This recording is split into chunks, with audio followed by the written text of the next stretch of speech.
Around the outside goes the Audi R8. Look how much Miller's come back into play. Exactly, Miller's still such up. He's left on second and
does he have it? Medeiros is going to get it. They're going to toss it. They haven't got it. He's on the outside line though, going into the fastest corner on the circuit. Surely this can't work. Dominic Ligner has got a sensational run outside line now though for the heavy braking zone. Around the outside goes the Audi R8. Look how much Miller's come back into play. Exactly, Miller's still such up. He's left on second and change. All of a sudden, Miller's back in play. Can Barry do it? Big Barry's going to do it. Big Barry!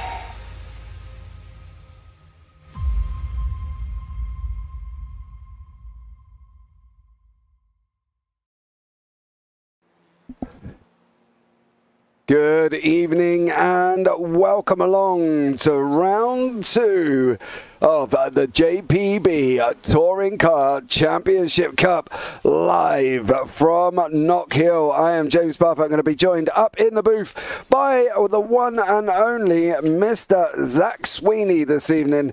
And after last week's round 1 at Donington, it's been very, very interesting to say the least. We have got 34 cars on track for you, and I will get an interesting stat from Zach in a minute regarding that as well. But let's have a look at the current championship standings after the first round. In the pros, these are all the pros that have scored points at the moment. Arthur Fertile is in first place on 54. Jamie Dorey in second with Callum Regarden in second, joint on 50. Adam Delmont third on 49. Gary Craig on 44. Dan Mould on 43 with Michael Valise on 41. Gavin Gardner 41 and Adam Wright on 41. Lee Bowden in 10th on 35. Stephen Fry on 33. Alan McCain on 28, joined with Jono Johnson, and then Miles Owens at the back on 25. Now in the AMs we got Jay Corley from JPB Racing on 57 with Michael Hollingworth also there on 57 points. Jess Rakowski on 51 in third. Ryan Taylor on 44. Josh Boot in fifth on 41, tied with Kev Eilert. Then we got Tony Walker in 7th on 40. Dan Lewis on 38. Rob Williams with Steve Woodcock and Chris Barnes on 37. Armand Brusso on 30, and then Jonathan Cook on 27. In the team standings, Next Gen Racing Pink are out in front on 91, with Next Gen Racing White on 89. Backfire Simsport on 85 was SRL. Sapphire on 55, Emerald on 40, and SRL Ruby on 33. Now in the AMs, it is JBB Racing with Daniel Lewis and Jay Corley out in front on 41 points. JASR on 30 with Akuri Akosi on 29. 29. Triple P on 25, Sequential Sim Sport on 21, Spectra 6 on 16, and Atomic Escobar on 14 points there as well. It is going to be one of them races that I think is going to be non-stop. But let's bring in Mr. Zach Sweeney into the booth. Zach, welcome in. How are you? I'm doing good, James. Yeah, once again, looking forward to some more fantastic TCR action because, well, Silverstone, the media day, set the precedent. Donington then delivered on that promise. And, well, now we're here at KnockHill with 34 cars. Let's do it. Yeah, 34 cars. Now, what's your interesting stat? You said this to me earlier on, and I didn't quite believe it. But what is the interesting stat about KnockHill? Well, we've got 2,092 meters of track length. We've then got 34 cars, which means that there will be, on average, one car every 60 meters, which is nothing. And then I've also plugged the numbers.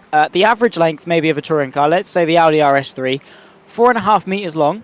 Times that by 34, you get a total length of 153 meters, which means at any given time, 13.7% of the track is covered by car. Well, there we go.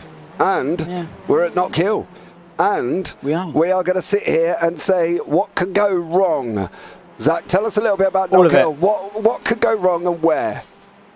All of it, everywhere. It's KnockHill. It is the perfect description of a Scottish person. It is just so much fun. And obviously the BTCC were here last weekend, and they were a bunch of amazing races. I know a couple of friends of mine went up and were able to watch it and said it was some of the best racing they've ever seen.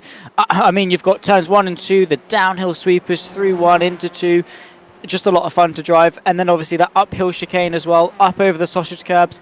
And these touring cars are so raceable. They will be able to follow each other. They will be able to go for moves in places you didn't think they'd be able to go for moves. But also with it being KnockHill, with it being twisty and tight and not a lot of runoff, there is plenty of opportunity for risk and quite a lot of opportunities for you to overstep the limit and not a lot of margin for error. So, yeah, drivers are going to have to push their hardest in order to succeed, but also keep in mind that if you make a mistake, you'll know about it. Yeah, you definitely will. Once more as well, I've been told that there is the game sound a little bit quiet. Let me just kind of sort that out for you, and I've got a funny feeling I know why that is, as the wonderful world of iRacing keeps setting my master volume to off.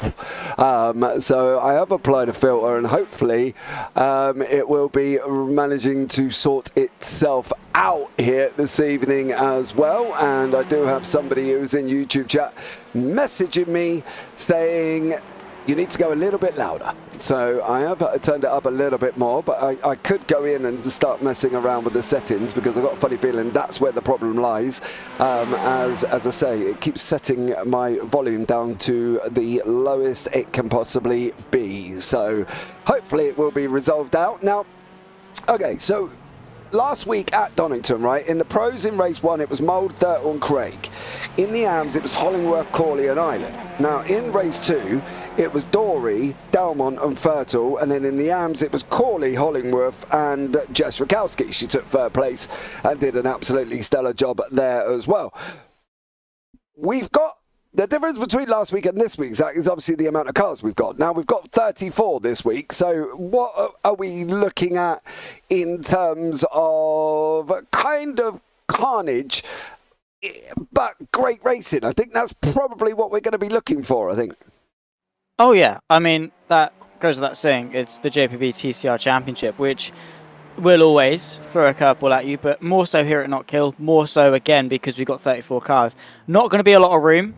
Especially with it being standing start, everyone nice and close together, with it being one combined grid as well, not the pros and the AMs starting separately. So, yeah, it's going to get busy, it's going to get cramped, especially in the opening moments. Obviously, it'll space out a little bit as the races go on, but yeah, it expects, you know, there to be quite a lot of movement and hopefully not a lot of crashes, but expect them, because with everyone being so close together traveling at a high speed, you know, you try running around a room with 10 other people sprinting, chances are you're going to smack into someone at some point. That's just how the chances and probability run are. So it's the same with this 34 car grid.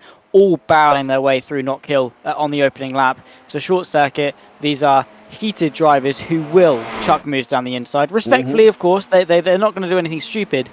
It's just that the potential for things to go wrong is very high, and one mistake could be very fatal for a number of drivers, particularly with the sausage curbs and things like that around here. So, yeah, as I say, just bring it on. We'll see how we get on. But I do think qualifying not going to be overly important. Track position, you know, it's going to matter, but you can overtake, and that's a good thing. So, yeah, we're in for 2 amazing races. Don't forget, we've got a top 15 reverse for race 2 as well. We've got a nice split of pro and AMs here. 17 AMs we have currently and 17 pros. So we've got an even split of 50-50. Good evening to you, or good afternoon to you, Ria. Welcome in. Thank you so much for joining us. We have just entered into Quali. 8 minutes of qualifying here, kicking us off. Times are going to come through thick and fast. We can see Bingham's just gone across the line. Fraser Elphick is just coming over the line as well. Half a hurdle, so we will give it a minute to settle down, because let's just say it's going to change at a rapid rate of knots there. So there we go. Starting back because of the car change. Yes, there is a couple of people who do have penalties because of car changes. Mikael Lees, Jonathan Cook and Tom Woodcock all have changed cars, so therefore they've taken the penalty and started at the back, which instantly gives them a quali ban for the next race. So they've driven him in race 1, decided they didn't want to, so therefore they've got a quali ban for race 2 because they have changed their cars. Okay, it's not us being crude, it's or rude or unthoughtful. It's just purely the rules that if you change cars, you do have to take a quali ban. Arthur Ferdel puts it on pole on a 52.07. Times are still coming in thick and fast here, Zach. It's going to be a good one because we've only got 52-second lap here, so they're going to be spinning around for about 22, maybe 23 laps here. Yeah, quite a few laps. So plenty of opportunities through each of the overtaken opportunities around KnockHill. It's a short lap. They're going to fly through, and the 20 minutes are going to feel like absolutely nothing, which is, you know, sometimes not necessarily a bad thing, because, you know, it means that the action's always being thrown at us. Not really a lot of opportunity for you to necessarily lose time with it being such a short lap as well. So in theory, the time should be quite close. I mean, I know we're not really seeing that at the moment with Arthur Ferdel being nearly 3/10 clear of the pack, but beyond that, you know, only 100th of or so of a second or so between each driver means that everyone's nice and close, keeping each other honest. So yeah, with it being a shorter circuit, there's always the opportunity for some more fun. And looking at the Discord with Callum Reed-Garton saying about how, with it being such a short circuit, getting the car sort of up to temperature in the opening moments is actually quite tricky, which furthermore exaggerates the difficulty of the opening moments, and therefore adding even more variables to the equation. Yeah, definitely is. We've got Daniel Lewis coming to the end. Of course, him and Jay Corley are out in front in the teams for that JPB racing team. Callum Reed-Garton's just gone purple, put it onto pole on a 52.060. 10 minutes of 3 laps here. I think we probably should have extended this a little bit due to the fact that obviously 3 laps is not going to take very long here, so you could end up with me and Zach waffling on for about 5 minutes. Esmeralda, this looks like it's going to be fun. Can't wait. Well, that's one way of putting it, Zach, isn't it? Fun? Probably. Intense for these drivers? Absolutely, because the front are going to have back markers. The AMs are going to try and have some of the pros coming through the field, the like of Mikael Lees, who of course is on a quali ban. It's going to be a tough one for everybody, I think, here today. Oh, that goes without saying. Again, we've already touched on the risks and the difficulties of a circuit like KnockHill, and I don't think really much more needs to be said about it. It's a difficult circuit. It's going to be a difficult night, but you know, sort of it will be a good one. It'll be worth it. Is Jamie Dory right at the end? Oh well. Yeah, nearly. Nearly puts it in a 52-1 there. Michael Hollingworth is still out on track here. It's 10 minutes or 3 laps. They have, some of these guys, apart from Michael Hollingworth, have finished it off here as well. My poor Civic, says Jay Corley in YouTube chat. What's wrong with it, Jay? What's going on? I have liked the idea of the Honda Civic. Now, I normally drive the Audi, but the Honda Civic does appeal to me, but there's a couple of drivers that's come away from the Honda this week and taken quali bans. I know Jonathan Cook has come away from it as well. Mikael Lees has come away from it. What do we reckon? Is the Civic just not a car that people love? I thought they would have loved it. I've always liked the Civic. I think it's all right. It's decent. I've never really driven the touring cars on iRacing, so I can't really give it from a driver's perspective on, you know, my favorite in terms of driving style. But yeah, I like Civics in general. You know, sort of the sort of the older generation Civics in you know, normal road sense are always really cool. Obviously, all the memes surrounding them with VTEC and laptops and remapping the ECUs and things like that. There are plenty of, there's a lot of fun around Honda Civics, and they're a fun car to look at, to drive. And well, Hollingworth, well, even with the Hyundai, is struggling a little bit to keep it on the grey stuff. But yeah, I don't really have much of a leg to stand on in terms of that regard, because I've not driven it. I can't give much of an opinion. But looks-wise, I like the Honda Civic, so I don't see why people would go away from it unless it is just that bad. Yeah, maybe as well. Give the Civic a sausage curb and it goes nuts, says Jake Corley. That's true. Tell you what, actually, there's another touring car championship that I do. It's on R-Factor 2, which is a bit different. But one of the Civics at Snetterton, do you know, going through Brundle and Nelson, and you have the right, you got that massive sausage curb on the inside. Basically went off track, slid sideways on the grass over the curb, and honestly nearly flew over the car. So yeah, I can resonate with that. They are, yeah, not ideal. So John Cook, Woodcock, Barnes, Lees and Williams have all not set a time here. I own a Veloster in real life, just the base though. Still a super ziggy car. It weighs like nothing. It weighs like nothing? Or it weighs nothing, maybe. We'll just wait for Michael Hollingworth here, the only car out on track. 1 minute 26 left of qualifying. Don't forget, guys, to like, subscribe, turn on the bells. That would be absolutely amazing. And we've got a lot more racing coming up for you over the weekend. We've got the iFormula W13 from Silverstone here as well tomorrow. We've got the VWSC Historic from the Hungaro Ring, and the SR4S F3 as well tomorrow. So there's 3 tomorrow. We've got 5 on Sunday. So make sure you stay tuned and join us for this weekend, right? Because we have got a lot more racing coming up here as well on the JPB YouTube channel. It's a full calendar of racing. It weighs nothing, American. We use like too much. Okay. There we go. As Rhea does tell us there as well. Thank you so much for that. Are you supposed to be at work, Rhea? Are you sitting at work not paying attention to what's happening and watching the racing? Yeah, she was doing it yesterday. Oh, fair enough. They were doing it yesterday. Let's hope her boss isn't watching. Yes. I don't blame her. It's for a good work ethic, right? You know, she's happy, she's enjoyed the racing, she can do a job better. Yeah, well, yeah, that's hopefully how it should work. Right, so we've got about 6 seconds left, so let's see what's going to happen here in race 1. And it looks like Callum Regarton has taken that pole position with Arthur Ferdle in 2nd place. But here is the grid. Callum Regarton out in front with Arthur Ferdle in 2nd. Jamie Dory 3rd. Gary Craig in 4th. Michael Hollingworth in 5th there with Gavin Gardner 6th, Sam Blease 7th, Fraser Elphick 8th, Dan Mould 9th, Lee Bowden 10th, Adam Wright 11th, and John Brown down in 12th.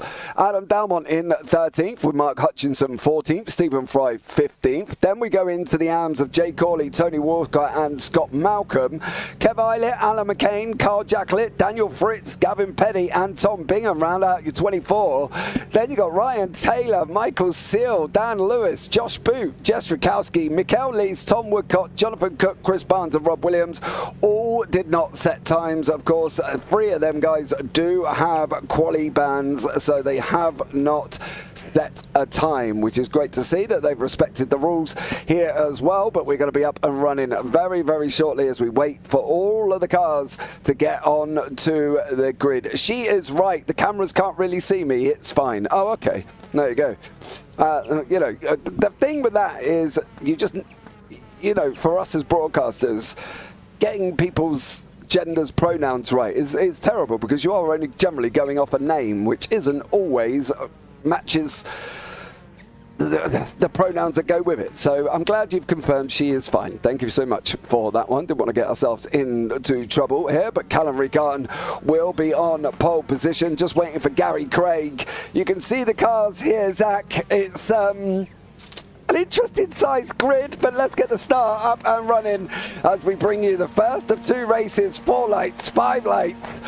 And we are green, green, green. Callum Regarton, Arthur Ferdle got off the line like an absolute rocket there. Is he going to run round the outside of Callum Regarton? He has. Arthur Ferdle has taken the lead. Jamie Dory also challenging Regarton there as they come down into McIntyre turn 3. Michael Hollingworth's got a good start as well. Has everybody right made it through? Ryan Taylor, 34 cars round turn 3. Everybody got away cleanly, but Arthur Ferdle, Dory's off on the kiddie litter on the left-hand side. He's got it all wrong.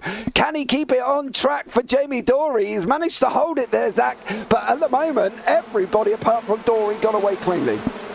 Yeah, it's been a very tame start, which is, in fairness, quite surprising. You can see there side by side a couple of people in behind Jamie Dory, Dan Mould, Michael Hollingworth running side by side. Fraser Elphick, the 2 Scots on their home turf. Hollingworth looking for a very, very dominant win in the AMS. Obviously, the fact that he's 8th overall and Malcolm is 16th overall doesn't really change much in the fact they're still 1st and 2nd in the AMS. But the fact that he's got that big of a buffer, especially here on home turf, is huge. And it's also a Scottish 1-2 in the AMS, which is even better for the home heroes. Side by side as Lee Bowden looks to move his way up and ahead of Adam Delmont. But no way through for now in the opening moments, and well, with so many cars everywhere, it's kind of hard to keep track. Yeah, Dunbold up 3 places as well. Sam Blease up 3. As you can see there, they're leaning on each other. Lee Bowden and Adam Delmont are leaning on each other here as well as they start running off down Railway Straight up into Taylor's turn 9. Delmont's got the inside line there. Behind Delmont is John Brown. He's tucked up as well. Lee Bowden does manage to clear Delmont, but Delmont's under pressure from John Brown and Gavin Gardner. Behind him now, Brown's got Hutchinson as well from Altitude Esports there, once more battling away. Michael Hollingworth has gone down the order, unfortunately lost a couple of positions to Adam Wright. Fraser Elphick here as well. And then further down, we've even got Gavin Petty having a battle down here with John Cook, as Cook looks to go up the inside of turn 1. He drops down the hill.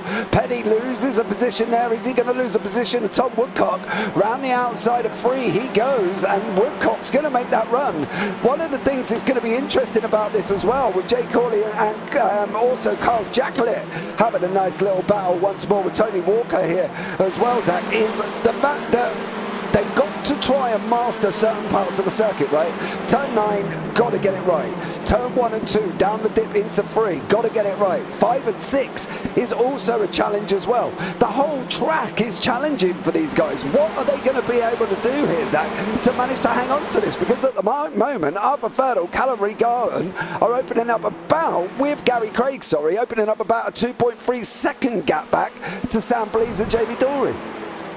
Yeah, they're doing a brilliant job in the opening moments, making the difference themselves, driving, well, bottom line is they're driving faster, they're being more committed, they're carrying more speed in and out of the corners, most crucially, like the corners like turn 9 where exits are ever crucial, and they are just head and shoulders above the rest at this stage in the race. Arthur Thurtle, though, doing a brilliant job after getting the jump over CRG in the opening moments. Of course, Callum Regan has been consistently complaining about the lack of warm-up in his car and not quite being able to bring it up to temperature as effectively as possible, and maybe having a slow start because of that. And well, unfortunately, he's now having to face the consequences of that. But just look at how committed these cars can be. Because they're touring cars, because they're slightly lighter weight and softer suspension, they can just chuck it over these sausage curbs, and the car feels, for the most part, relatively fine, which makes for amazing scenes when you see them flying over through the chicane. Yeah, look at that as we go on board with Adam Wright here as well. Lee Bowden has got Michael Hollingworth, who's just passed Michael Hollingworth on the entry into turn 7, which is Clark, of course. Jamie Dorey battling away here as well. What about Adam Dalmont? Is he going to be able to clear Hollingworth? Alan McCain from SRL Ruby has taken a bit of a run off the side of the circuit. Carl Jacklett and also Tony Walker. Walker's going to go up the inside of Jacklett now as well. Round turn 9 they go. There's also a next gen racing car involved in this one as well. There's a lot going on here, Zach. There's battles all the way through the field. People are not leaving each other alone. Mikael Lees and Carl Jacklett side by side. Lees has changed over his cars. He's coming up from the back after his quali ban, and he's gone over to the Audi, and now he is making it work. Michael Lees up 11 places. There's a dive in the background as well over Kev Eilert, and that was Michael Seal, who's for Kev Eilert. He's got Josh Boot behind him, Zach. It's just going off all over the track at the moment. Yeah, they're just all over the place, and they're off the road. Goes Josh Boot, and well, Alan McCain finds his way past up into 23rd place overall, slowly but surely picking his way through the field. Is Alan McCain after a poor start. He's still down 3 in his net position, so needs to be making some progress forward. Already 5.5 minutes through this race, and well, still plenty of action to come. There definitely is. You can see up the front, the battle's down to about 4 tenths. Gary Craig is also here with Jamie Dorey, who's got Sam Blees and Dan Mould for company. Further down in the AMS, at the moment, Michael Hollingworth is leading the AMS, but he's got John Brown, Mark Hutchinson and Stephen Fry, 3 pros behind him before he gets into the next AM, which is the Scotsman of Scott Malcolm, followed by Jay Corley there as well. Michael Lees is in 19th. He's making his way forward. He's now having a go at Tony Walker as they come up round Clark and off up Railway here as well. Tom Woodcock and Tom Bingham. Bingham's joined the series this evening as well. So for Tom Bingham, he's got to try and battle and get to know these drivers rather quickly here, Zach, because he did only join literally less than about 2 hours ago. So he's not raced in race 1, but he has now get onto track. And then you see here, CRG and Arthur Ferdle, nose to tail. Yeah, they are given absolutely everything. CRG with a little bit of a twitch coming through that previous corner, but they run their way up now and, well, still absolutely on the limit, not giving an inch, either of them. Both drivers have fought in the past in multiple disciplines of driving, and Arthur Thurtle, 5.5k I rating, Callum Regan just shy of 7.1 thousand I rating. And to those of you unfamiliar with the I rating system, that is firmly above average. That is not too far away from esport level. You know, the esports guys are between 8 and 10k. CRG is on 7, and now he's having to face one of his biggest challenges yet, which is Arthur Thurtle making that rear end as wide as he possibly can. Yeah, CRG, this is what he's looking at from the bonnet. They are coming into back markers as well. CRG got it wrong coming out of the chicane. He went over the gravel there, unfortunately for CRG, and now here we go. We're starting to get into that back marker territory that we have spoke about. That was Chris Barnes. Rob Williams is up the road. We've also got Sam Blees battling away further down here with Jamie Dorey. Blees in that Elantra. Dorey in the Veloster with Dan Mould also in the Veloster as well. And then we've got a queue of Adam Wright, Fraser Elphick, Lee Bowden, Adam Delmont, Gavin Gardner, Michael Hollingworth, John Brown, Mark Hutchinson and Stephen Fry. There is literally cars all over the circuit as they come streaming down into turn 1. Yeah, and that's exactly what we expected again after having 34 cars occupy just 2 kilometers of track length.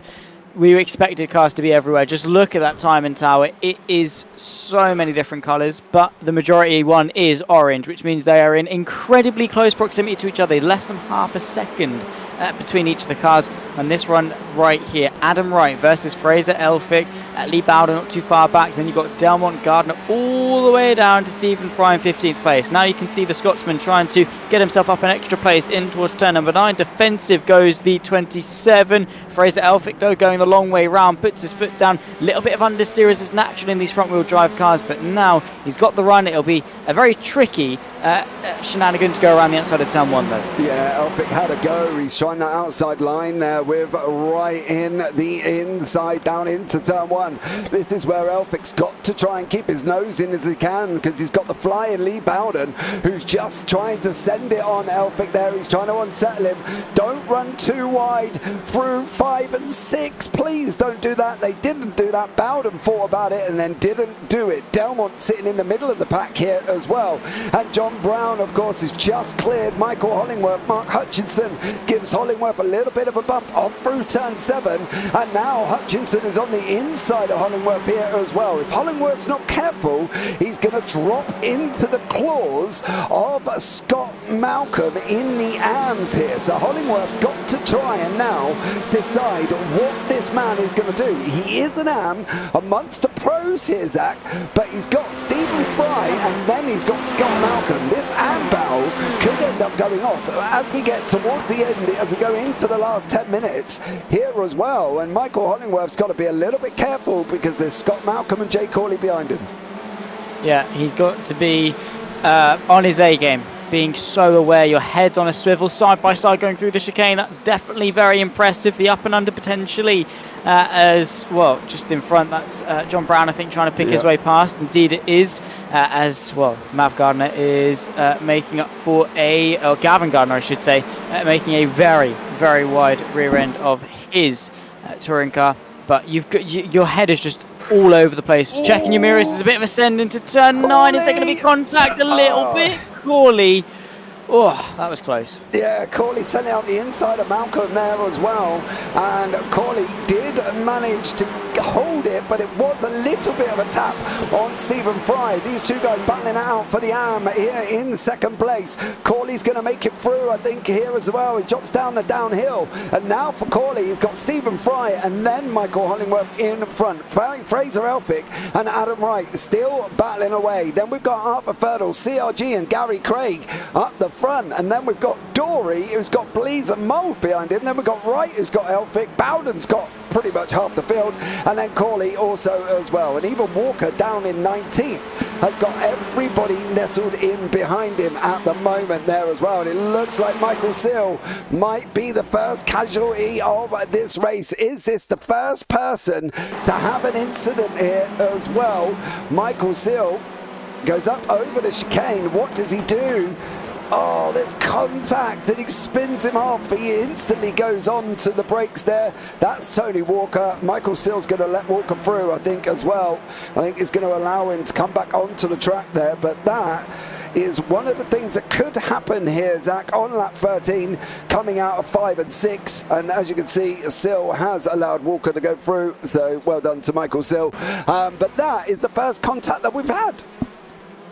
Yeah, and they've gone well over half the way through the first race without it. So, you know, while obviously it's not great to see, it's nice that we've had a lack there of it. Adam Wright, I should say, trying to go the long way round, but not quite able to, as Fraser Elphick is trying to find his way past. The fight for 7th is continuing on. Who's going to have the advantage? Adam Wright there trying to hang on to things on the inside of going into turn number 1. What can Elphick do, though? They both commit, and it's the long way round, but the Honda's just about able to keep the inside line, becomes the outside for 3.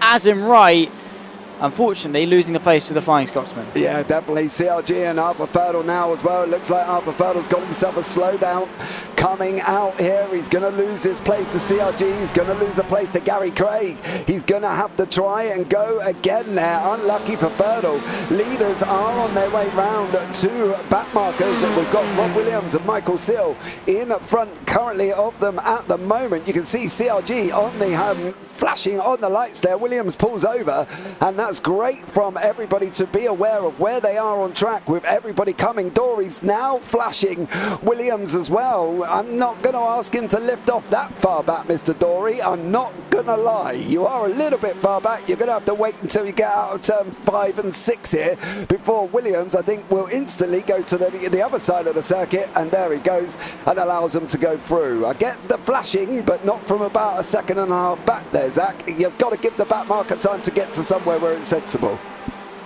Yeah, again, because nowhere really is sensible here at KnockHill. You can't just expect them to jump out of the way at the drop of a dime. But looking to the inside, Dan Mould versus Sam Blease, Jamie Dory just ahead. This is the fight for P4, which is definitely a decent position and will definitely put you in a decent position going into race 2 as well.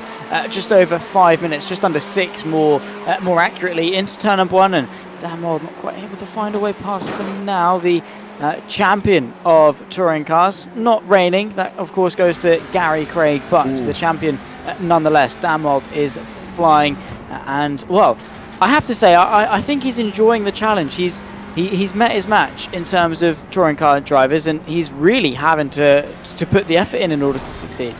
Yeah, it definitely has there. Looks like Dan Lewis from JPB He's had a bit of a moment here. Was this all on his own? It was. He's just about to try and go at the inside. I believe that's Tom Bingham. Oh, there was contact there as well. Carl Jacklett and Tom Bingham have a moment not long after that, as these guys are running after that incident with Dan Lewis. And unfortunately for them, it looks like Bingham and Jacklett did have a coming together. Jacklett's late. Oh, he's so late. Oh. If he was any later there, Zach, on the brakes, he just wasn't making that one work, was he? He was too far back. He didn't hit the brakes early enough, and Bingham and Jacklett had it coming together. Yeah, they did indeed. And again, more contact here at KnockHill, but considering how much we thought we were going to have, we've not really had that bad. It's not. Of course, there are clumsy mistakes to be made as Dan Mould tries to search for a gap into the final corner. No way through as Sam Blease has got it covered. Bit of a love tap though as he pushes his way through on the apex. Does not benefit Dan Mould whatsoever though, and in fact actually is to the advantage of Sam Blease. Gives him a nice little nudge going onto the straight and secures his 4th place for now. Yeah, I want to pick up on Mikael Lees here, who's currently up 14 places from starting from near the back. Mikael Lees has cleared Scott Malcolm, he's cleared Jay Corley, he's tracking down Michael Hollingworth. Hollingworth did look like he had a bit of a moment off the side of the circuit, but he has managed to get back up without any delay. But now he's got the flying Mikael Lees behind him, so unfortunately there as well it's going to be tough. Jonathan Cook, Woodcock running side by side down into turn 1. Cook's going to have the outside for free. Woodcock's going to have the inside for free, and Woodcock manages to hang on to that position. Williams and Barnes further down are also battling from that Triple P racing team. Ferdl has lost 4.7 seconds. He's opened up 4.7 seconds over Sam Blease, who unfortunately for Blease has still got Mould and Dory, and Mould has cleared Dory. Blease has cleared Dory as well. So I'm guessing Dory might have been the moment of a slowdown at the same time as that, because he's lost 2 places. Yeah, easily done. Of course, track limits around here. You wouldn't think it, but they can bite you in the backside if you're not careful.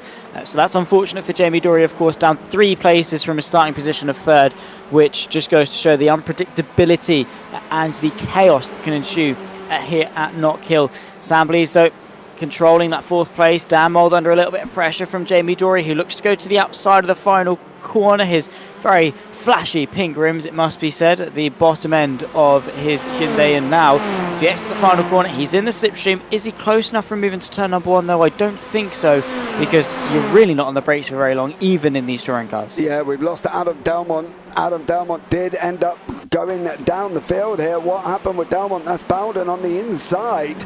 Did Delmont just get run out? No. Yeah.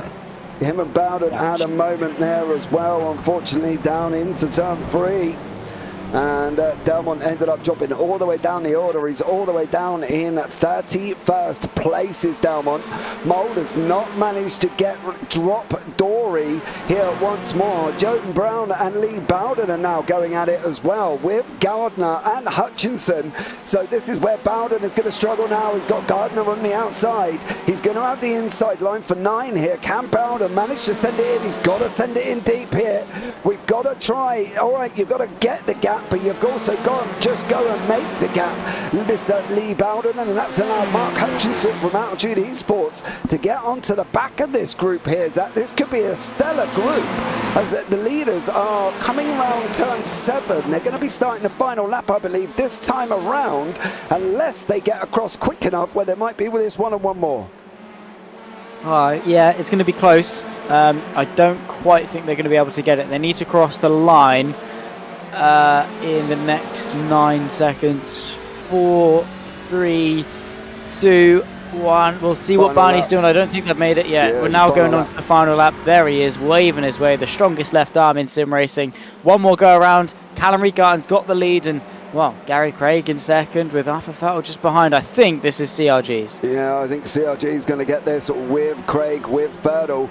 At the moment for the reverse, it is the arm of Michael Hollingworth is in front at the moment. He will be on pole position.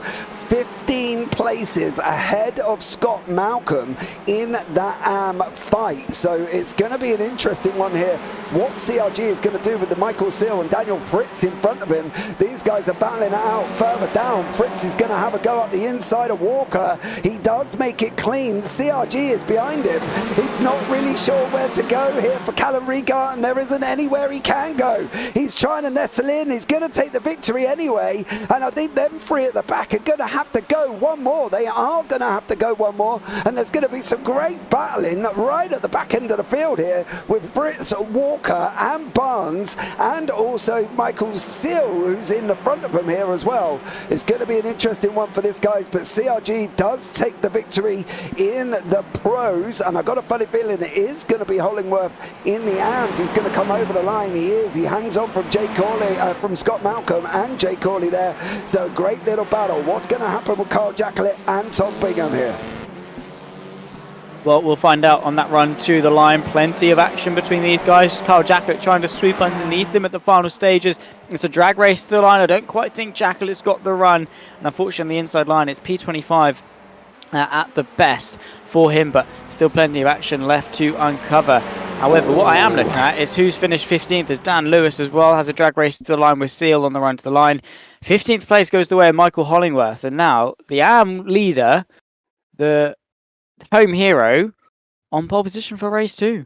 Yeah, but we'll bring you up the results here now from that first race, and I think you've got to admit it was an incredible one. Callum Reid-Garton is in front with Gary Craig in second and Arthur Fettel. That's your 1, 2, 3 in the pros. Sam Blees, Dan Mould, Jamie Dory, Fraser Elphick, Adam Wright, John Brown and Gavin Gardner are your top 10. Lee Bowden, Mark Hutchinson, Stephen Fry and Michael Leese in 14th. Then we go into the AMs, and we've got Michael Hollingworth, who's going to be on pole with Scott Malcolm and Jay Corley there, who's going to be a long way from Hollingworth. It's going to be interesting to see what Hollingworth does here, Zach, because he is going to be on pole position. Let's finish off the results. Then you've got Kev Eilert, Alan McCain, John Cook, Tom Woodcock, Gavin Petty, Jess Rakowski, Tom Bingham, Carl Jacklett, Ryan Taylor and Michael Seal, Dan Lewis, Daniel Fritz, Tony Walker, Chris Barnes, Rob Williams and Adam Dalmont. There is the final runner with Josh Boot, I believe, was just behind that as well. Michael Hollingworth, pole position for race 2. That's going to be interesting for him. Oh, it will be. I think he's going to want to stake his claim on home turf and give everyone around him a nice little show. All the lovely virtual, very high definition Scottish people here at KnockHill. And yeah, I hope he sort of gets his elbows out a little bit and isn't scared of the pros coming and fighting their way through. Obviously, he doesn't really gain anything from winning overall, apart from the fact to say that he's won overall. he'll still get the same amount of points as long as he wins the AMs. Yeah, just do it. Why not? They're not. This is really the only Scottish track that is used in sim racing. So it's the only time you're going to get a home race. So just send it. Why not? Well, yeah, I think that's it's going to be hard for Hollingworth. I think he is quick, but then he obviously picked his battles during that race as well to basically say that obviously, I am here, but I just don't need to battle you. You are a different class of driver to me. But then he put himself into the grips with the other AMs of Quali and Malcolm. And it was a big risk for Hollingworth. Now he's got 15 places now in front of Quali, in front of Malcolm here. He's got to make that decision. He's either got to come and say, I'm going to race, or he's going to come and say, I've got to move out of the way. So for Hollingworth at the moment, it's going to be a big decision for him. Yeah, I don't think he wants to roll over and have his belly tickled by the pros. I'd hope that's not the case anyway. As I say, I want him to get his elbows out, have a bit of fun with it, and try and go for the win overall. But I do understand that his priority probably is the AM Championship and trying to extend the gap to Jay Corley, who I believe will be losing quite a lot of points relative to Hollingworth in the already tonight, and then potentially going forward as well. So Michael Hollingworth, considering it is only a 6-round championship, will want to score as many points as possible, knowing that he's not really got that long in order to build a safety net, a buffer, security, whatever it is you want to call it. So I can see it from that perspective, but also, just why not? It's a bit of fun. You might be the AM to win the overall race, and how much of a hero would you look like if you'd done that? So, yeah, let's see. Well, let's see indeed, as we are going to go into race 2 in about 56 seconds here as well. The warm-up's going to come under. I've got to admit, for a 20-something lap race there, Zach, that flew by, that first one. Oh, yeah, it did. I knew it would, because, again, you see it in sort of terms of lap count, I suppose, and then it's like, there's another lap gone, there's another lap gone, another lap, and, we're getting close to minute lap times, so the laps themselves feel quick, therefore, so too do the minutes. I don't know, time's weird. Time is a strange concept in that regard. Obviously, it's a fundamental law of the universe and whatever, but the fact that your perception of time does shift depending. And when you do races at KnockHill, you definitely notice that because it just goes quickly. Obviously, the fact it wasn't a boring race either does help a lot. So yeah, hopefully for just as swift of a race too. Well, we're going to find out. The grid will be up very, very shortly here as well. Michael Lee's there, back of the grid to 14th. I'll take that. Well, I would as well. It's going to put you on the front row for race 2. And here is the grid for race 2. Michael Hollingworth, the AM, is in first. Michael Lees in second. Stephen Fry third. Mark Hutchinson in fourth there. Lee Bowden fifth. Gavin Gardner sixth. John Brown seventh.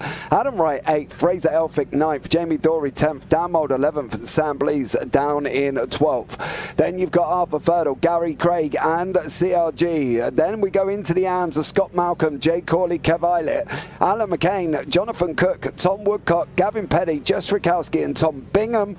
Then further on from that we've got Carl Jackalett, Ryan Taylor, Michael Seal, Dan Lewis, Dan Fritz, Tony Walker, Chris Barnes, Rob Williams, Adam Delmont and Josh Boo. That is your 34-car grid here as well at KnockHill. And believe it or not, there was only a few incidents in race 1. The lights are coming on for race 2. 1, 2, 3, 4, 5. And we are green, green, green. Hollingworth tried to get the car off the start there as they come running down into turn 1. Michael Lees does manage to take that lead. Hollingworth does manage to hold on into the middle in second place with Stephen Fry tucked up right behind him at the moment. There's a few people off the side of the circuit as well. Arthur Ferdle's mixing it out with CRG and Dan Mould. Callum Regarten in there. I think it was Gavin Petty and Dan Lewis. There's contact with Carl Jackalett and Woodcock. Dan Lewis goes and flies the car up into the air here, and what an unbelievable run from him. Sam Blees, they're all battling here, Zach, and at the moment it is just chaos at the beginning of race 2. course, it would be. Reverse grid races always do open up the opportunity for things like this, side by side, multiple rows deep. Dan Mold trying to pick his way past Jamie Dory, searching for a gap, and also simultaneously having to defend from Arthur Thurtle in behind, side by side, as Adam Wright tries to find his way past Jamie Dory as well, about a second half clear of that battle behind. But it is Mikael Lees that leads lap number 1, followed by Hollingworth, Fry and Gardner, continuing to go side by side though in the run towards turn number 1. Who's going to come out on top of this one? Who's going to be the first to concede? And thankfully one of them did. Yeah, it did. Dory did manage to get past Adam Wright. Dan Mold managed to hang on. Gary Craig and CRG are battling it out with Sam Blease behind him. John Cook is up into second in the AMS with Jay Corley in that Honda with Fraser Elphick, Scott Malcolm. John Cook goes on to the grass, unfortunately, and is doing his own little bit of cutting here as he's waiting to come back on track. They're side by side further up here as well. Tom Bingham's off the side of the circuit. Why is it everybody I look at goes off the side of the circuit here? But Sam Blease is not off the side of the circuit. He's having a go at Gary Craig. And Michael Hollingworth has managed to hold on to that second place for 2 and nearly 3 laps now. But now he's got the guys coming through here, Zach. He's got Stephen Fry, he's got Gardner, he's got Bowden, he's got Hutch as well from altitude, also trying to have a go at Bowden with Dory and Wright. And then you've got the first guys, Dan Mold, Arthur Thurtle, CRG, Sam Blease and Gary Craig, all pushing up as well here. Michael Hollingworth could be in a bit of trouble. He could well be, and he's got to be careful not to be, because they're all queuing up, they're all waiting for their individual opportunities, and once you lose 1 place, you lose 2, then it becomes 3, 4, 5, etc, etc. You've got to make sure you're keeping that momentum, that rhythm up as well. And it's like in karting, this is a similar situation. It's a shame we don't have Alex Goldschmidt with us, because he'll know all about that. Michael Hollingworth forced to defend to the inside as Stephen Fry tries to go the long way round. He's going to be hoping that Gavin Gardner sort of mounts an attack on Stephen Fry to give him a chance to breathe, because Hollingworth wants to look backwards and continue to run in second place, but also not allow Mikael Lees to get away to maybe fight for first place as well. But it's so reminiscent of a karting race, nose to tail stuff all the way through. And in that style of driving, you've got to be so careful not to give places up to other people, because you run the risk of just everyone else behind smelling blood in the water and waiting for their moment to seize as well. Oh, John Brown's had a moment here as well. Has he done a Brown? Has he done a John Brown, and was it all on his own? Here, Brown's on the outside here as well. And there was contact with Bingham. There was contact with Bingham, I think, on that one as well. And I've got to be honest, I think Bingham may have had something to do with this. You can see Bingham behind him as he's coming in now. There he is. Oh, he did. He ran in too hot over Brown. And unfortunately for Bingham, it was Brown there. And there was a few other people caught up in it as well. But at the moment, it has just been a little bit of a chaotic race too here. But Gavin Gardner, Lee Bowden, Mark Hutchinson, these guys in the middle of the pack in really, when you look at Dory, Gardner, Bowden, Hutchinson, Mould, Wright, CRG is in there as well, and Arthur Thurtle. There's a lot going on in this run from 3rd right the way down to about 11th place at the moment. Yeah, plenty of action to unpack. And I could have sworn when, obviously, it was last season at KnockHill Reverse, John Brown claimed the fact it was a John Brown as well. 3 wide going into the final corner as well, it must be said. Arthur Thurtle nearly getting himself involved in that shenanigans. They've settled themselves into a couple of rows of 2, now back into single file running on board with Dan Mould as he tries to move his way past Mark Hutchinson. Are there going to be any movements into turn number 1? Quite close enough on this occasion. But yeah, when we did not go backwards for SRL last season, I swear John Brown sort of coined the term doing a John Brown, and now he's done it again. He's done it. He's done the same thing again. He's just that iconic. Yeah, he has as well. We did sort of claim that doing a John Brown moment, now partly because he was coming through the reverse, wasn't he, out of time 5 and 6, which is the chicane. Even in the reverse, 5 and 6 is exactly the same number there as well. And then Brown come over the first part, plummeted into the second part, and then it was kind of exit right hand side for John Brown as Dan Mould goes up the inside of Mark Hutchinson. Michael Lees is still leading out in front at the moment. Hutch is trying to run Brown Mould side by side. coming down into turn 1. Altitude Esports on the right, SRL on the left. Mould and Hutchinson. Mould takes it there, and Hutchinson probably does the sensible thing and backs out. What's happening at the back here with Gary Craig? He's fighting out with Alpha Ferdal in the arms. It's still Hollingworth, and it's still Corley and McCain. And then further down, we got Bingham fighting out with the third place from race 2 last week, Jess Rakowski, battling it out further down the field as well. There is pockets of battles all the way through this field at the moment here, Zach, and it really is just who is going to be able to make that move from that front 5, and then you've got 6, 7, 8, 9, everybody else. CRG goes up the inside of Adam Wright, and now he's on the back of Mark Hutchinson. Yeah, look at that nose to tail. 10-ish cars all battling for it. I mean, from Hutchinson down to Craig, we've got about 7 in the mix, and now side by side as well. There's Callum Reed-Garton tries to find his way past and defends that 9th place. He's got, of course, Adam Wright, Sam Blees all fighting it out side by side as they run their way through. Sam Blees trying to pick his way past on the inside, but to no avail. It's now the outside as they run their way uphill through the chicane. And that's the problem when you're trying to be on the attack. You've got to be so careful how each corner is going to affect the next, because you've always got someone who's willing to take your place. Yeah, definitely, and there as well, and it's just such a close field. Hollingworth has caught Leith, and now Fry. Oh, there's contact with Fry and Hollingworth. There is Dory from that Next Gen Racing Pink right in front as well. He's having a go here as Jamie Dory. Is he going to be able to get Fry down into turn 1? They come over to the left hand side. Dory opens up turn 1. He drops down the hill. Now round 2 we go onto the hard brake in a free. Lights on from Stephen Fry from that SRL Ruby team, and now we're going to watch him go through 5 and 6 here. Watch how they take this. It's just a flat out jump. Up in the air we go, and Dory makes it through on that run down into Clark, which is turn 7 now, Zach. And now we're turning into a 6-horse race for this win here. Yeah, it's exactly what we like to see.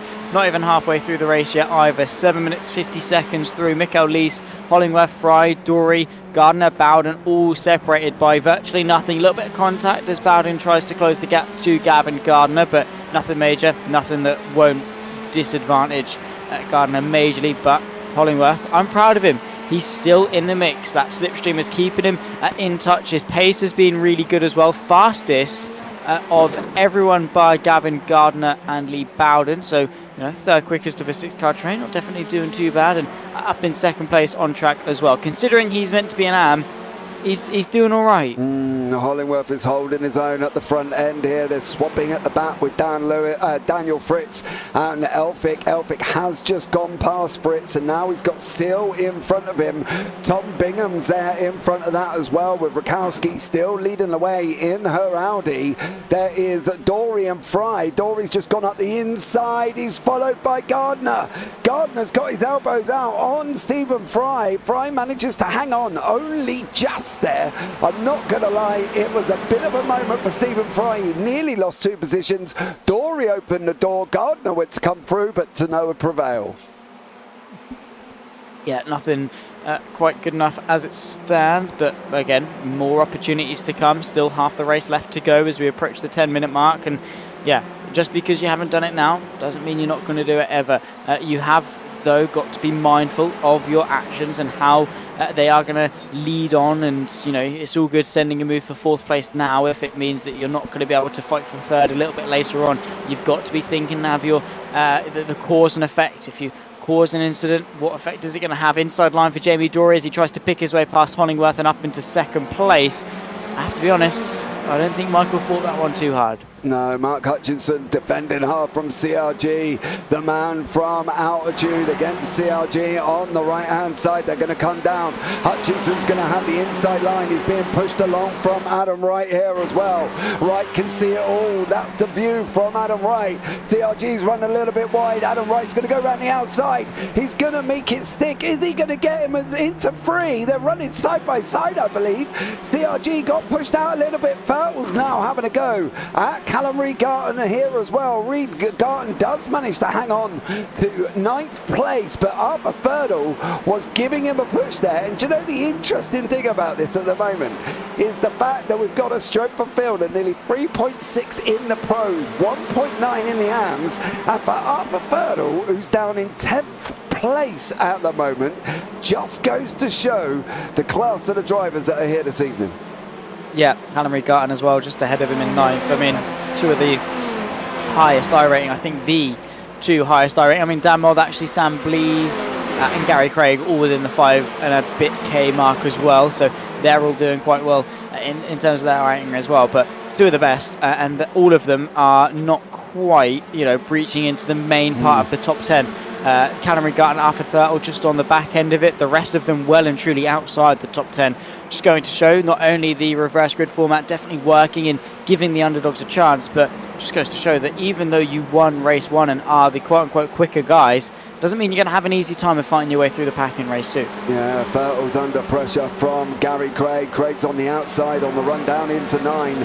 Ferdle's got to send it in a little bit deeper there. He has. CRG's going on side by side with Adam Wright once more as well. Here you can see we're going to be too wide, too deep nearly. Adam Wright does manage to hang on. Arthur Ferdle is trying to hang that inside line over Gary Craig. A slight little nudge there for Ferdle. Is he going to send it up the inside of turn 1? He is. He's going to have the inside for free. Exit right for Sam Blees. Exit right for Blees. Oh, wow. And unfortunately for Sam Blees, it was just basic straight exit right for Sam Blees there. And was there contact with Dan Mold? There was a little bit. And unfortunately for Sam Blees, exit right straight into the tyre barrier. And Blees is back in. Dory has cleared Lease now as well. So Jamie Dory has taken the lead over Mikael Lease. CRG still battling away in that mid-pack here as well, Zach. So this battle still proceeding all the way through the field here. There is.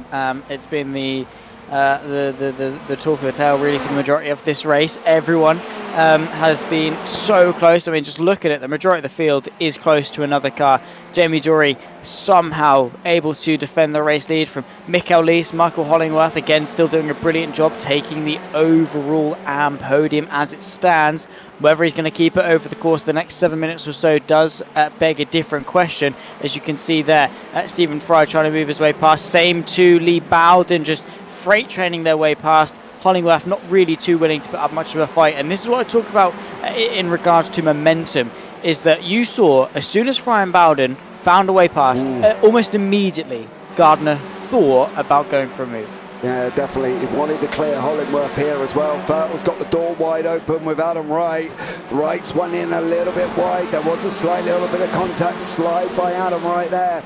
And now Ferdle's going to have another go at Wright. He's got Dan Mold behind him. Emerald, Sapphire and Emerald on the same piece of circuit here from SRL. Ferdle can't come out and take that line. He's got to tighten up 1. Is it going to jeopardize him for 2? He doesn't. Does he hang on into 3? He does at the moment. There's battles down with Barnes, Walker, Jacklin and Seal. Williams has had a moment, and unfortunately going down the order for Rob Williams down in 28th place. We've lost Blees, we've lost Elphick, Lewis, Cook and Boot at the moment. And now we've got Mould, Fertile and Wright and Craig and Hutchinson all going at it here. And now we've got Mikael Lease and Stephen Fry going at it at the further part of the front end of this, with Gary Craig trying to get himself involved as well here. 5.5 minutes to go. We've only on lap 17, and boy oh boy, what an action-packed race this has been. It's been top-notch. And to the usual JPB TCR Championship standard as well. And just to these guys as well, I mean, season 1 of this championship, carrying it over from the SRL guys, have just raised it to a new standard. The reigning champion from SRL, Gary Craig, tries to go the long way round relative to Mark Hutchinson, who's going to keep him honest. And thankfully, Mark Hutchinson deciding it's the better idea to back out of that chicane. Yeah, I think that as well. Corley's in there as well. He doesn't want to get involved with Mold and Thurtle at the moment. He thought about it there for Corley in that Honda Civic, but he chose better of it. Mold and Thurtle running side by side now, literally side by side. There is not an inch between them. Thurtle late on the brakes. He's going to force Mold to go around the outside. Thurtle gets that run again. Mold's coming at it once more down this start-finish straight. You can see how close we are currently at the moment from Dan Mould to Arthur Fertile. Is he going to try and send it on the inside of one? He's not. He's got to go down through two. Now the left-hander of two coming into three, and Fertile manages to hold on here as well. So great little battles throughout the field, all the way down. Even Michael Seal and Carl Jacklett are having a bit of a moment further down the order, and then you've got Dan Fritz with Barnes, Woodcock, Brown and Rakowski down in 27th, 26th, 25th and 24th. But Adam Wright has got himself into a mix here, Zach. He's got loads of fast guys behind him, and they're closing on him as well. Alan McCain is now trying to get onto the back with Corley and McHutchinson. Corley's getting himself mixed up with the pros at the moment. So for Jay Corley, he's definitely not backing away this time. He's not scared of the fight, and he will bring his absolute A game. Looking to the right hand side, Jay Corley thinking better of it going into the first complex of corners here at KnockHill, but still thinking of a way past. And well, I suppose for Jay Corley, the fact is that he can still finish, you know, what is it going to be, 7 places behind Hollingworth, and yet only lose a couple of points because he is still second in the AM Championship standings, I suppose, for this race, and I think actually overall as well. So yeah, he can sort of take as many liberties as he likes as long as Scott Malcolm doesn't find a way past. This is Chris Barnes under a bit of pressure, and he's John Browned him. He's John Browned him straight round there, unfortunately for John Brown. Back up front, Stephen Fry. Rakowski moves out the way there, and now unfortunately he's stuck between a rock and a hard place of where to go. Stephen Fry, Michael Lees and Jamie Dorey. Then you've got Dan Mould and Fertile running through as well, and unfortunately for Jess Rakowski, she's just got all of the fast guys coming past her at the moment, and CRG is also there once more with Hollingworth battling away here. So Hollingworth still managing to hold on. He's not dropped into the clutches of Corley just yet, but he is an AM, and he is lapping another AM driver. So for Michael Hollingworth, that must be a greatest feeling as well. CRG just says, thank you very much. You leave that door open, I am coming through there. He's not backing away from it at the moment. He's not. And again, I love the fact that these guys aren't shying away from the fight. You know, they're bringing each and every single one of their best. They're bringing their A game, and they're throwing everything and the kitchen sink onto the table. It is the best of the best fighting it out here at KnockHill. We have just got 2 minutes left to go, so it'll be this one and then probably one more as well. I think, yeah. They're going to be close here as well. But Gavin Petty is also mixing it up here. I just want to see how Fertile and Wright gets through. Fertile does go up the inside of Wright. There's a little bit of rubbing. There's still rubbing as well. They've detached the cars. I thought that was going to be Fertile going round. Mould's going to open up the door now. He's going to use Fertile to keep Adam Wright on that outside line. Fertile goes in. Mould goes in as well. Adam Wright, is he going to be able to hang on here? Once more over Arthur Fertile. They're going to be literally nearly side by side. Mould's got a choice now, Zach. Where do you go? Do you push Adam Wright or do you push Arthur Fertile? What's the situation for Mould? Well, decide the best course of action and make sure to capitalise on moments like this, side by side through turns 1 and 2, giving each other the space. So Arthur Fertile now has the inside line going through turn 3, and this is what Dan Mould needs to capitalise on. Look at the run that he's got relative to Adam Wright just ahead of him, and when he's slow, Dan Mould needs to be there to pick up the pieces. Yeah, he definitely does. He's got to have a go here. Kev Eilert battling away with Scott Malcolm down in for the final podium of the AMs, with Gavin Petty closing up as well from PDR in the pros. So Petty's trying to get himself mixed up in this one. Michael Seal and Tony Walker are running side by side at the moment as well. Michael Seal in that green and black striped livery with Walker in the Elantra. Seal in the Veloster. Still finding out once more Tom Bingham and Carl Jacklett still scrapping as well here for race 2. And well, it's going to be even more interesting as we come into the final lap of the race. And Jamie Dory is going to take this victory for this Next Gen Racing Pink team. And it's going to be a 1-2 for Next Gen, because Mikael Lees from the Next Gen Racing White is going to come over the line and finish in second place. So Mikael Lees doing an absolute stellar job there. Lee Bowden and Stephen Brown, Lee Bowden and Stephen Fry, they're going to be fighting out down to the line. Dory does come over the line with Lees. It's going to be Fry, and Jamie Dory takes the win in for the second race. Hollingworth takes it in the AMS. So great scraps all the way through this field here, Zach. And well, if that's what we're looking forward to this season, I think these next lot of races are going to be absolutely epic. Bring them on. Yeah. We're already, well, technically 6 races into the season. We're really 4 of the 12, already a third of the way through. It's thick and fast, but it's how we like it. You know, you have plenty of opportunities throughout the year. You know, seasons-wise, shorter seasons mean there's more of them, and then you can, you know, you don't have to wait as long if you mess it up to then be back into championship contention. But for this one, as it stands, you know, 6 weeks, that is it. It's a very short and intensive season, which means you've got to bring your A game week in, week out, making sure that you deliver on every single occasion, because you can't afford to be off your game. Yeah, definitely as well. And it is Jamie Dory taking that victory. Michael Lees in second. Stephen Fry in third. Lee Bowden fourth. Gavin Gardner fifth. Callum Regarton sixth. Gary Craig seventh. Then you've got Michael Hollingworth, who takes the AM victory. Double race win for Hollingworth. It's going to move him up to the front in the AM standings. And you've got Arthur Ferdle, Adam Wright, Dan Mulder, Mark Hutchinson. Jake Corley takes the second spot in the AMs with Alan McCain and Adam Dalmont, and Scott Malcolm claims the final podium position in the AMS there. Gavin Petty in 17th, Kev Eilert 18th, Michael Seal, Tony Walker, Carl Jacklett, Tom Bingham, Daniel Fritz and Tom Woodcock, your top 24. John Brown, Chris Barnes, Jess Rikowski, Rob Williams, Ryan Taylor, Sam Blees, Fraser Elphick, Dan Lewis and John Cook and Josh Boot did not finish the race there, unfortunately for them. But that, I've got to be honest, was absolutely incredible. And we have got the man who took the victory in race 1, Mr. Callum Regarton, waiting for a chat with us here. And let's have a chat with Callum Regarton himself. Welcome in, Callum. How are you, sir? I'm not bad, thank you, mate. Yourself? Oh, I'm wonderful, buddy. I'm wonderful. I just watched some epic racing. Of course I'm wonderful. That was just incredible. It was a good race, that was. It was a lot of fun, to be fair. Yeah, going into that second race as well, the reverse grid put you on 15th. Did you kind of think you would get back to the front, or did you sit back and think, well, I've just got to take what I can get here? Yeah, take what I could get. I mean, the main thing was I got in front of the main championship contenders. That's just key. That's it.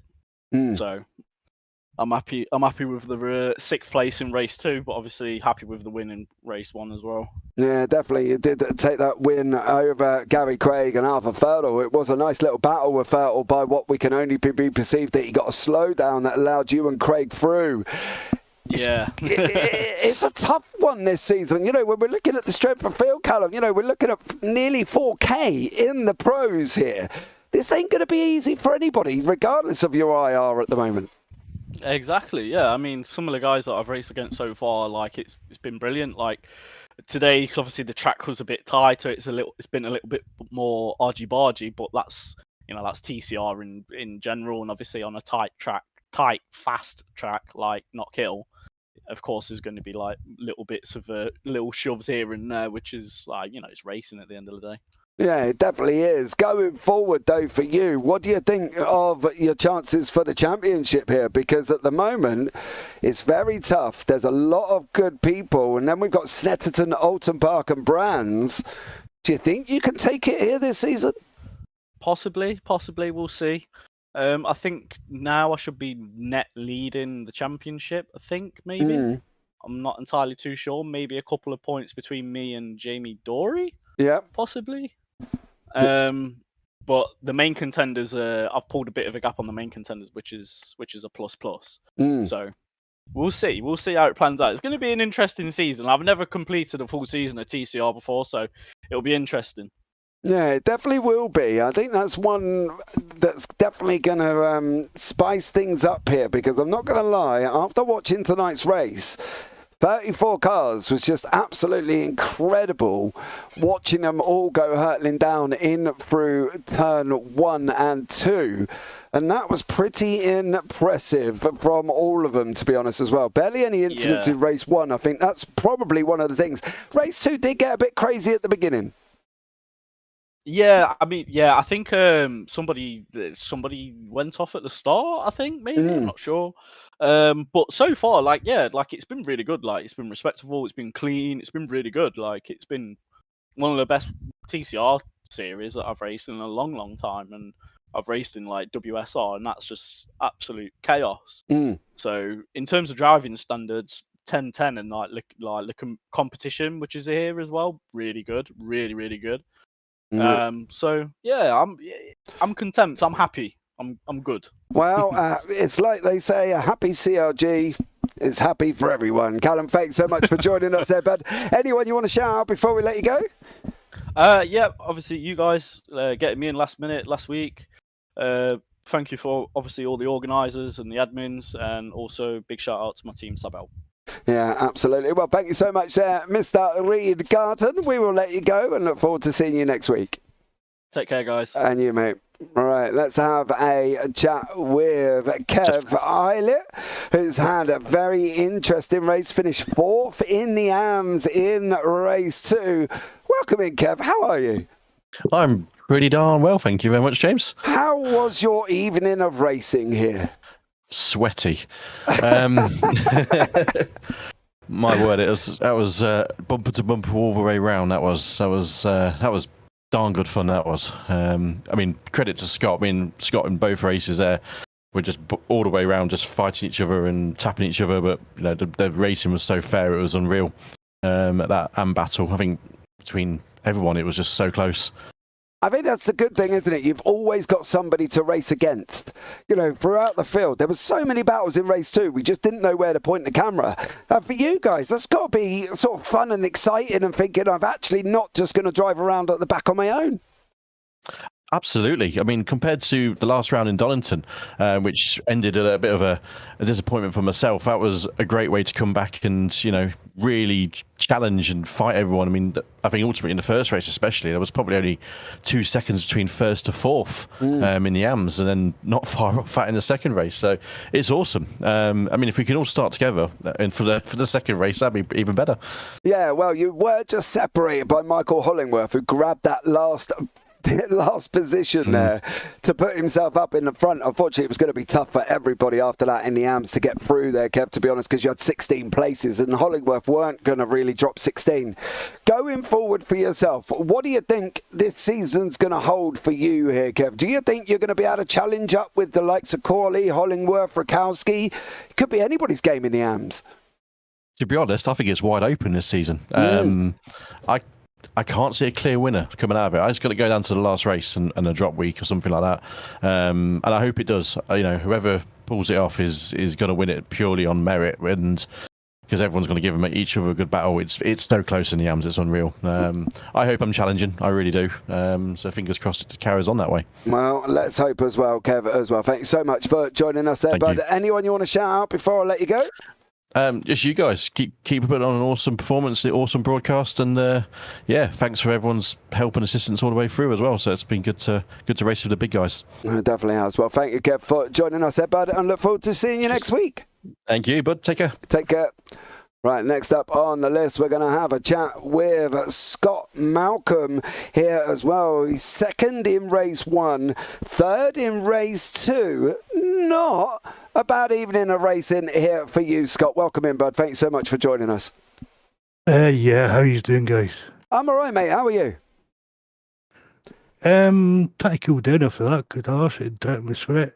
Yeah, I've just heard from, obviously, Kev Eilert. He said it was a very sweaty evening. There was battles all the way through. There was battles for you as well. You know, second in race 1, third in race 2. You're going to be in a good position once the scores come through. I hope so. I really do hope so, but it's early yet. Yeah, it is early doors. We've got, 4 rounds remaining here as well.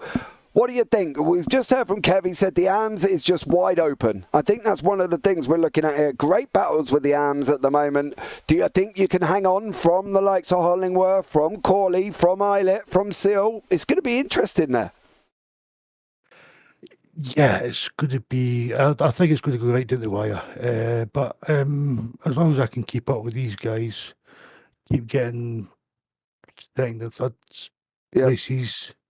You don't need to win arms all the time.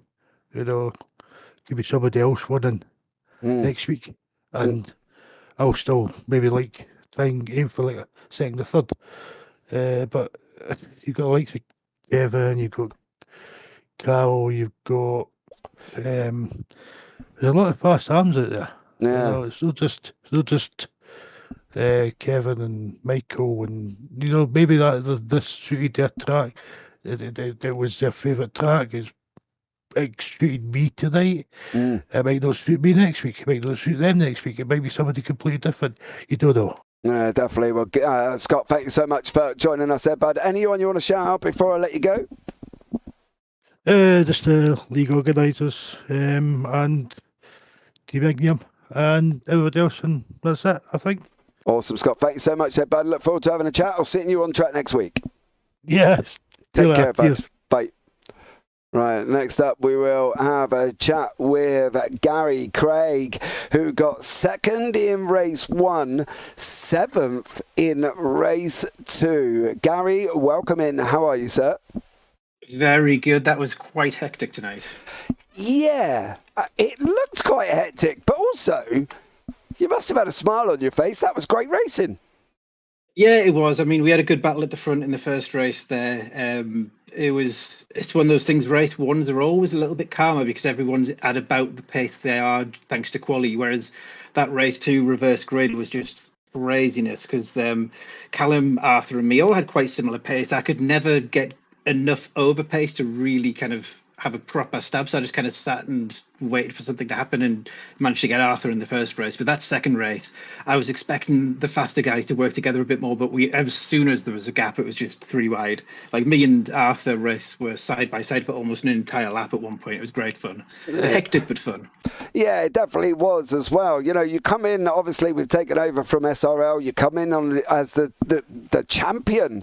The target is on your back, Gary. Can you defend it with the likes of the drivers we've got in here, with the likes of Dory, with the likes of Calarica and Fertile, Mould? There's some quick guys in this, and that strength of field, nearly 4K in the pros alone, shows it's going to be a tough one for you this season.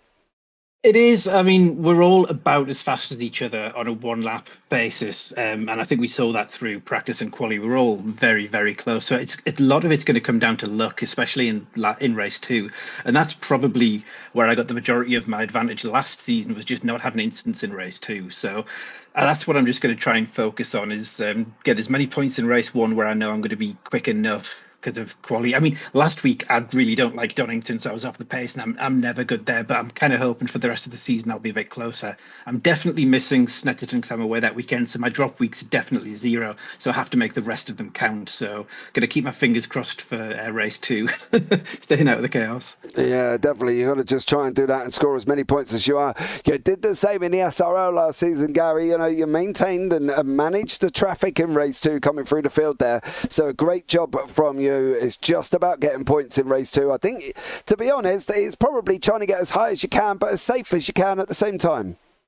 Controlled aggression, I think. I know you were saying in commentary quite a lot last year that I just kind of sit and wait my time, and I have started to be a little bit more aggressive sometimes, but aggressive within the bounds of what's reasonable. I did a mega late send on the last lap of that race to get 7th. Because I had such overspeed out of the chicane, and it's taking those little chances where sometimes you could be a bit safer that I just have to start to balance that risk, and it can pay off. Yeah, it can. It's just at the end of the day, you got to do what's right for you and try and not basically put yourself in any dangerous positions, because you have got, if you do win race one, you've got 15 cars in front. But overall, you've had an absolutely stellar night as well, and nice little points haul for you this evening, Gary. Thank you so much for joining us there, bud. Anyone you want to shout out before we let you go? All the guys we were racing closely with there tonight, with everyone like Callum Arthur, Sam was right there if he didn't get held back a bit. Just a really good group of quick guys, and Dan, of course, that we all just going to have a really good championship. We're so close, so just really good racing for everyone. Awesome, Gary. Well, thank you so much there, bud, and look forward to having a chat with you as the season goes on. But for now, cheers. Take care. Thanks, guys. Take care. Right, now, and the final interview of this evening is the man that finished 6th in race 1. He goes on and then wins race 2, tactfully putting his car in 6th place there from race 1 to get the jump in race 2. It's Jamie Dory. Mr. Dory, welcome in, sir. Hello, mate. You all right? Yeah, not bad, mate. How are you? Yeah, I like the tactfully put it into P6. I don't know. I was probably just plugging my way through that, Jamie. You got to get the hype a little bit. Start some rumours. Lack of talent. Well, I don't know. It's been a tough evening for everybody. You know, we've talked to a lot of people this evening as well in interviews, and they all seem to say the same thing. Great racing, sweaty night because they're all hot and sweaty. But overall, everybody enjoyed himself. And that's got to be the same for you, right? A victory in 6th, that ain't bad at all. Yeah, I mean, it wasn't too bad. Obviously, like I say, I ran out of talent race 1, lap 1. I need to get good, really, and then just try to make up for it in race 2, which, you know, went according to plan, I suppose. Yeah, it did. You went on and took the victory. You know, we're talking about how tough this season is. You know, we're looking at a strength of field in the pros of nearly 4K. I think it's like 3.9 or something. You know, the likes of Callum Reed-Garton and everybody else involved in that. Just how tough do you think it's going to be this season? Because for anybody to come out and over the 12 races, of course, 6 rounds, 2 races, you know, quick maths, 2 times 6 is 12. How tough is it going to be for you guys? Oh, yeah, it's mega tough. I think the way I've approached this season, just looking at the strength, as you say, is I don't know if you watch the real touring cars, I'm going to take a Colin Turkington-esque approach. I will choose my battles as if and when, but, you know, to finish first you must finish, and it's just trying to get those points. Yeah, definitely. And for you and Gavin Gardner in the team standings, you know, you went in ahead, only 2 points ahead after race 1. Gardner finished in 5th in race 2.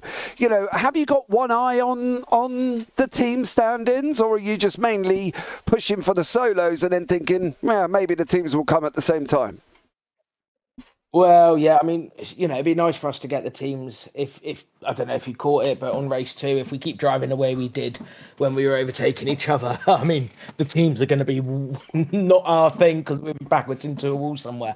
Yeah. But no, yeah, it's one of those. We'll see how it goes. Second half of the season will be the one where we start putting sights on things. At the moment, we're enjoying it. We're, you know, having good battles with people. Yeah, and I think that's all that matters is, as you say, picking your battles, trying to score points in that reverse grid. But, Jamie, thank you so much for joining us there, bud. Anyone you want to shout out before we let you go? Obviously, you boys for doing the great comms as always. You know, obviously, Next Gen Racing. And, yeah, all of our sponsors. So, all the best. Yeah, cheers, mate. No worries, Jamie. Thank you so much for joining us there, bud, and look forward to chatting to you as the season goes on. See you later, mate. Bye. So there you go, Zach. Everybody's in high spirits. You know, they've all come in and said they've had a great racing, sweaty night. They're all hot. I'm hot as well. I've got my fan booming on me at the moment. You know, if that's our season ahead, I think this could just be one of the best seasons here as well that we're going to see. Oh, yeah. I mean, the respect given, everyone's so happy to be here, everyone's enjoying themselves, which again is the most important thing. But the racing itself ain't too shabby either, as we've seen already. I mean, Michael Hollingworth has come into the YouTube chat to say that he think he was far too nice at letting the pros through. So in future, he's gonna hopefully give it a little bit more elbows out and go for that overall win. But yeah, as far as another round of the JPB TCR Cup goes, I'm pretty satisfied. Yeah, definitely there as well. I want to pick up on that though, Michael. You did a great job of managing that. Because obviously we have the same scoring system for the Pro and AMs.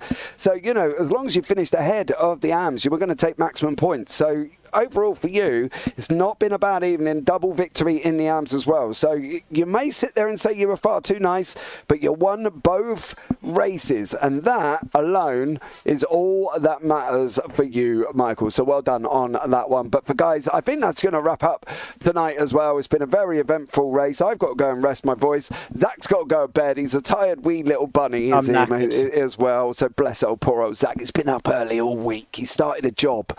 And we all know what that feels like. An actual real job. An actual real job. No more commentary there either. So from him and me up here in the booth, I've been James Parfitt. He's been Zach Sweeney. You all take care. Have a great week. And you never know, we might see you on the track sometime. Good night.